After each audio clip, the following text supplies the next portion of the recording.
Kryeministri Edi Rama ka zhvilluar përgjatë kësaj të premte një konferencë për shtyp me gazetarët, ku ish përgjigjur pyetjeve të tyre, por dhe ka ndarë qëndrime mbi ndodhi në vend të ditëve të fundit. Përgjatë konferencës për shtyp, kryeministri Rama ka folur dhe mbi çmimin e naftës, i cili po pson rritje. Rama nënvizoi se qytetarët kanë nevojë për një treg nafte që të jetë më i përballueshëm se tregu i sotëm, duke marrë shembullin e fluturimeve, të cilat sipas Ramës e kthyen aeroportin e Tiranës në kryeqendrën e fluturimeve. Rama thotë se duke vënë në dispozicion garancitë, do të jetë shumë më e lehtë për të pasur marrëveshje me kompani që shpërndaj naftën, që të kemi qëndrueshmëri afatgjatë. Duke vënë në dispozicion kapacitetin e shtetit dhe garancitë e shtetit, do të bëhet shumë më lehtë se sa që kanë sot lojtarët që janë në treg për të pasur marrëveshje me kompanitë që e shpërndajnë naftën, të cilat kenë qëndrueshmëri afatgjatë.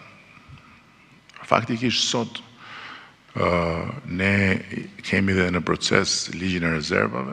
Më kujtohet që kur unë kam folë për rezervat e naftës në vigjilje të kësaj iniciative përpara vitit 2020, u hodhën shumë tenxhere përpjet, sepse u quajt një përpjekje për nuk e di se çfarë boshërsie. Por sot kjo është imperative. Ne në ligjin që është në konsultim publik, mos gabohem, e kemi përcaktuar që rezerva duhet shkoj në 3 muaj, por në ndërkohë kjo nuk mjafton më tani.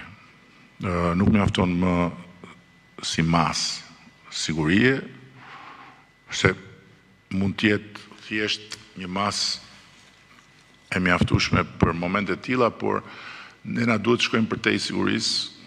Ne do të shkojmë tek ajo që qytetarët ndjejnë dhe që ajo qytetarët meritojnë të kenë.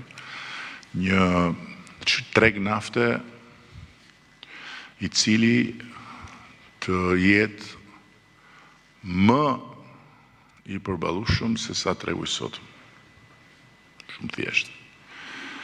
Këto ishin pikat që unë doja të ndaja me ju.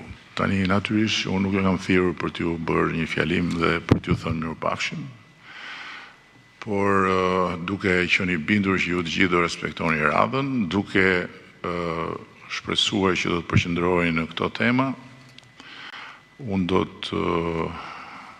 t'ju jap fjalën dhe do jap fjalën të parës. Në fjalën e tij, kryeministri Edi Rama deklaroi gjithashtu se parlamenti do të ftohet javën tjetër që të miratojë një rezolutë në lidhje me Iranin. Rezoluta do ta shpallë Republikën Komuniste të Iranit si shtet sponsor të terrorizmit.